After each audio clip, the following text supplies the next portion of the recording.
Our top story tonight on Gravitas is about Syria. Bashar Al-Assad is gone and Syria has suddenly become the principal battlefield. It is being targeted by three powers: America, Israel and Turkiye. But what's really driving these moves and who at the end of the day stands to gain from all of this? Tonight, we break down the major power plays and the agendas triggering actions that could shape Syria's future. A country already battered by more than a decade of civil war that now finds itself at the epicenter of fresh turmoil. The sudden collapse of Bashar al-Assad's regime has triggered a whirlwind of chaos as the United States, Israel and Turkiye unleash firepower across Syrian territory. Let's start off with the situation on the ground. You see, Assad's regime has crumbled. He has fled to Moscow. On the ground in Syria, several Islamist rebel groups have emerged, with the rebel group Hayat Tahrir al-Sham, or HTS, emerging as a dominant force. While rebels can consolidate their hold, various countries have moved to swiftly secure their interests. The United States launched strikes against Islamic State targets in central Syria, while Turkey opened fire on US-backed Kurdish forces. Meanwhile, Israel targeted military installations across Syria. And let's not mistake these actions for anything else. These are calculated moves in a deadly game of influence and control. Let's just break it down for you. The United States, through its Central Command, has said that it struck over 75 sites targeting ISIL leaders, operatives and camps.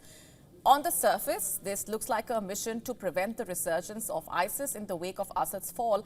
But dig deeper, and experts say you will notice a familiar pattern. America's strikes are about asserting dominance in a region where its influence has waned in recent years. Using advanced warplanes like the B-52 Stratofortress and F-15 Eagle, Washington is making its moves. However, America faces a tricky balancing act, extremely tricky.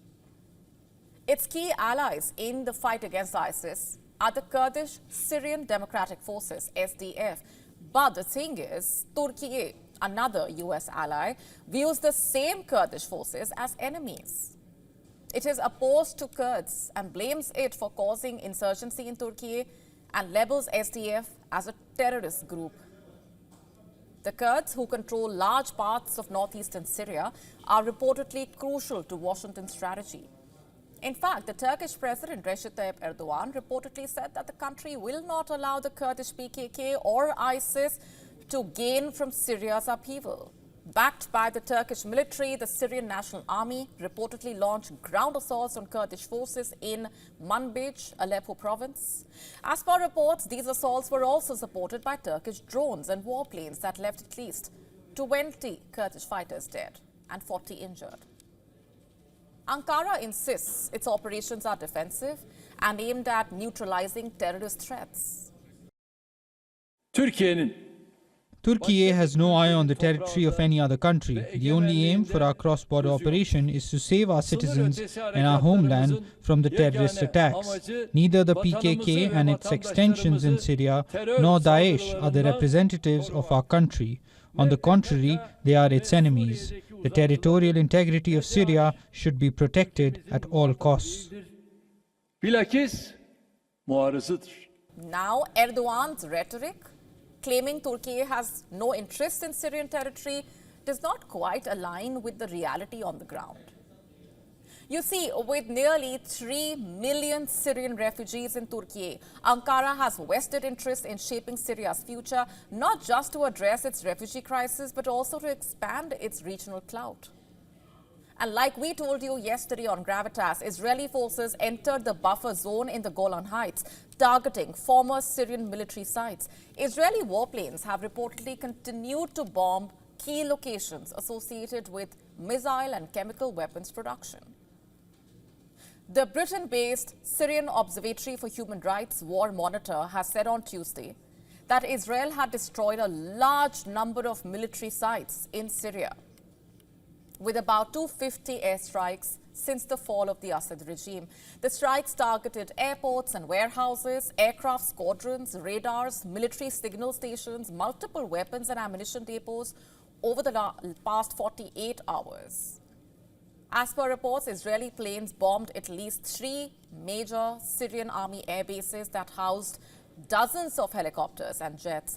The strikes hit the Kamishli air base in northeast Syria, the Shinshar base in Homs, and the Akraba airport southwest of Damascus. As you can see in this video, several explosions and heavy smoke billowing after Israeli strikes targeted the ammunition and arms depot of the Syrian army near Kamishli. As per reports, Israeli military also carried out multiple strikes on Damascus. And like we said yesterday, Israeli Foreign Minister Gideon Sa'ar justified strikes in Syria as necessary to prevent Syria's advanced weaponry from falling into the wrong hands. But by destroying over 250 military sites since Assad's fall, is Israel just neutralizing threats? Or is this aggressive stance a warning to Iran and Hezbollah, longtime players in Syria's proxy wars? Both Iran and Russia, meanwhile, Assad's strongest allies, are reportedly scrambling to maintain their foothold in a rapidly changing landscape. Tehran, keen to preserve its corridor to Hezbollah in Lebanon via Syria, has reportedly opened dialogue with the new rebel leadership. Iran's message was clear that it wanted to avoid hostility and retain influence. But with its proxy network under threat, can Iran truly pivot without losing ground? Meanwhile, Moscow's key military bases in Syria, including the Tartus naval base and the Kamimim air base, are critical to its global ambitions. As per reports, Moscow is seeking to secure the future of its military bases in Syria and has reached out to the country's new rebel leadership. The Kremlin spokesperson Dmitry Peskov reportedly told reporters that the Russian authorities were taking all necessary steps to establish contact in Syria to ensure the security of its military bases. Russian state media saying that the Syrian opposition leaders had agreed to guarantee the safety of Russian military bases and diplomatic institutions in Syria. You see, the two bases have a lot of importance for Russia. The naval base in the Mediterranean gives Russia access to a warm water port, while Moscow has used the Kamimim air base as a post for its operations across northern Africa.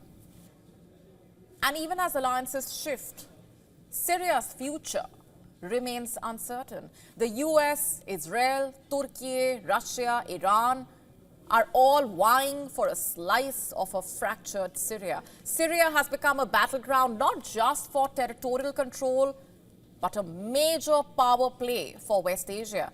The moves made today may just shape the lives of millions and redefine the region's geopolitical landscape.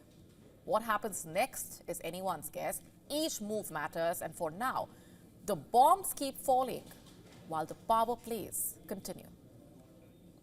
To stay up to speed with the latest news, download the WION app and subscribe to our YouTube channel.